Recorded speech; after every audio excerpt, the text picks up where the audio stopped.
সবার আগে চলুন অতিরিক্ত করা বলতে ঠিক কি বোঝায় তা বোঝার চেষ্টা করি। নিশ্চয়ই যারা সীমা অতিরিক্ত করে আল্লাহ তাদের ভালোবাসেন না। কিন্তু আমরা সবাই জানি আল্লাহ আজ্জা ওয়া জাল্লা কোরআনে কাফির বা অকৃতজ্ঞদের নিন্দা করেছেন। আল্লাহ আজ্জা ওয়া জাল্লা তাদেরও সমালোচনা করেছেন যারা মুনাফিক এবং শিরকে লিপ্ত। কিন্তু কোরআনে ব্যাপকভাবে আলোচিত আরেকটি দল সম্পর্কে আমরা তেমন কোনো কথা বলি না। তারা হলো মুসরিফিন। প্রসঙ্গত আপনাদের অবগতির জন্য বলছি, সহজ কথায় মুসরিফিন হলো যারা সীমার অতিরিক্ত, প্রয়োজন অতিরিক্ত বা মাত্রাতিরিক্ত কিছু করে। ফেরাউনের জন্য এই পরিভাষাটি ব্যবহার করা হয়েছিল। কুরআনে বলা হয়েছে ওয়া আন্নাল মুসরিফিন হুম আসহাবুন নার, এবং সীমা লঙ্ঘনকারীরাই জাহান্নামী। তাই এটা আসলেই কঠিন একটা শব্দ। যারা অতিরিক্ত করে, মাত্রাতিরিক্ত করে, আর বেশি বা অতিরিক্ত করার বিভিন্ন পর্যায় রয়েছে। আল্লাহ তাআলা কোরআনে একজন নবীর উদ্ধৃতি দিয়েছেন যখন তিনি তার সম্প্রদায়কে উদ্দেশ্য করে বলছিলেন ওয়ালা তুতিউ আমরাল মুসরিফিন, এবং তোমরা সীমা লঙ্ঘনকারীদের নির্দেশের আনুগত্য করো না। সুতরাং দেখা যাচ্ছে সীমার অতিরিক্ত করা একটা ঘৃণিত খারাপ গুণ, আর বিষয়টা উপলব্ধি করা গুরুত্বপূর্ণ। আল্লাহ আজ্জা ওয়া জাল্লা আকাশের বর্ণনা দিতে গিয়ে বলেছেন আস-সামাআ রাফাআহা ওয়া ওয়াদাআল মিজান, অর্থাৎ তিনি আকাশকে সমুন্নত করেছেন আর তাতে তিনি পাল্লা স্থাপন করেছেন, ভারসাম্য স্থাপন করেছেন।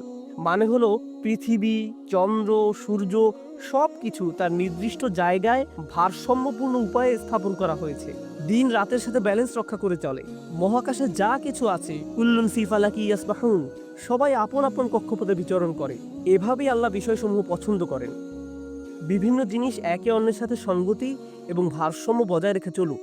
সূরা আর রহমানে আল্লাহ এই ব্যাপারটি বর্ণনা করার পর আরও যোগ করেন আল্লাহ তাতগাউ ফিল মিজান, যাতে তোমরা ভারসাম্য লঙ্ঘন না করো, যাতে তোমরা ভারসাম্য রক্ষা করে চলো এবং কোনো কিছু সীমার অতিরিক্ত বা মাত্রাতিরিক্ত না করো। মহাকাশের সব কিছু ঠিক যেমন একটা ভারসাম্য এবং সমন্বয় বজায় রেখে চলছে, আমাদেরও সব কিছুতে ভারসাম্য বজায় রেখে চলা উচিত। আমাদের ব্যবসা বাণিজ্য, আমাদের চলাফেরা, চিন্তা পদ্ধতি সব কিছুতে ভারসাম্য রক্ষা করে চলা উচিত। সবার আগে চলুন অতিরিক্ত করা বলতে ঠিক কি বোঝায় তা বোঝার চেষ্টা করি। ইসরাফ শব্দের সাধারণ অর্থ হলো প্রয়োজনের অতিরিক্ত করা, মাত্রাতিরিক্ত করা। একটা উদাহরণ দিচ্ছি। রমজানের সময় ইফতার শুরু করার পূর্বে অনেকেই নিজের প্লেটে যত পারেন খাবার নিতে থাকেন। তখন মনে মনে ভাবেন এগুলো শেষ করা কোনো ব্যাপারই না, কিন্তু প্লেটের 25% খাবার শেষ করতেই আপনার পেট ভরে যায়। তাহলে দেখা যাচ্ছে আপনি যতটুকু খেতে পারবেন তার চেয়ে অনেক বেশি নিজের প্লেটে নিয়েছেন, কারণ আপনি ইসরাফে ভুগছেন। যা দরকার তার চাইতেও অনেক বেশি নিচ্ছেন, কারণ আপনার ক্ষুধার অনুভূতির ক্ষতিপূরণ করছেন। খাবারের ইসরাফ যেহেতু অনেক কমন, তাই আরেকটা উদাহরণ দিচ্ছি।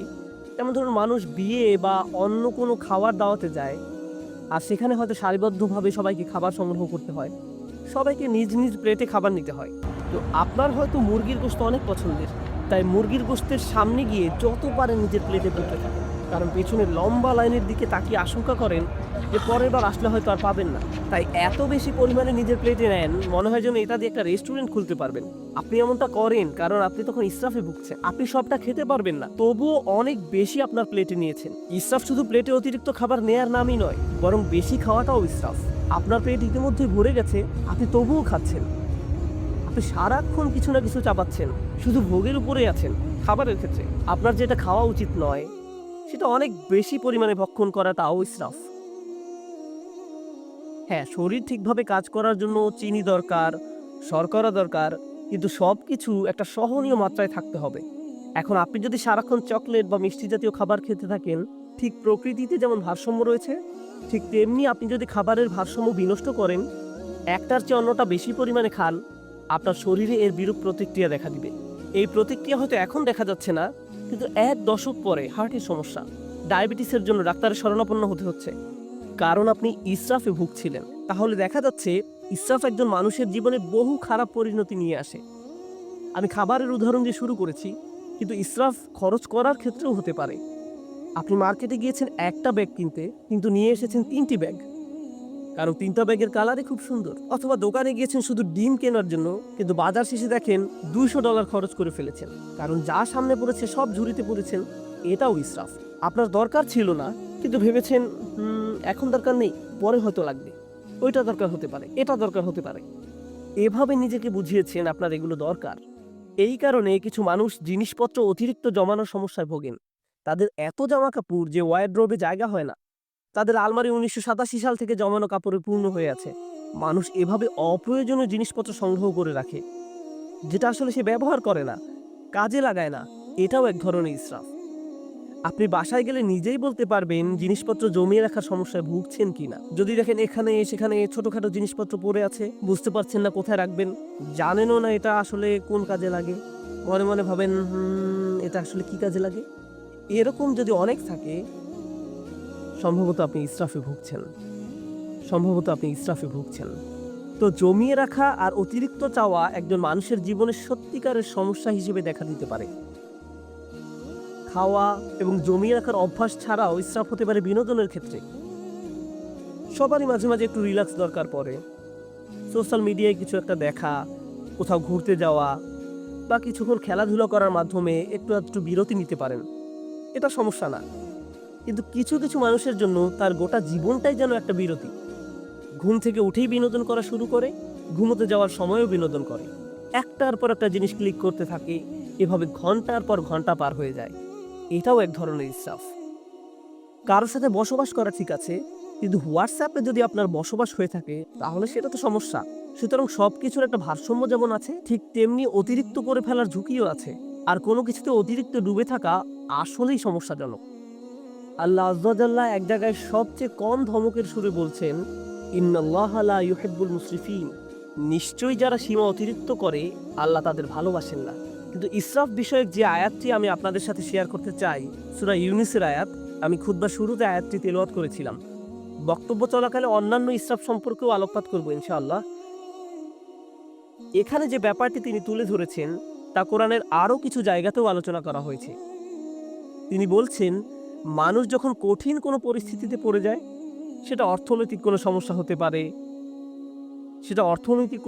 হতে পারে, স্বাস্থ্যগত কোনো সমস্যা হতে পারে, পারিবারিক কোনো সমস্যা হতে পারে, ধর্মীয় সংকট হতে পারে, যে কোনো ধরনের সংকটই হোক না কেন, যা মানুষের উপর পতিত হয়, দাআনা লিজানবিহি আও কাঈদান আও কাঈমান, তখন সে আল্লাহকে ডাকতে থাকে, ইয়া আল্লাহ, আমাকে এই পরিস্থিতি থেকে বাঁচিয়ে দিন।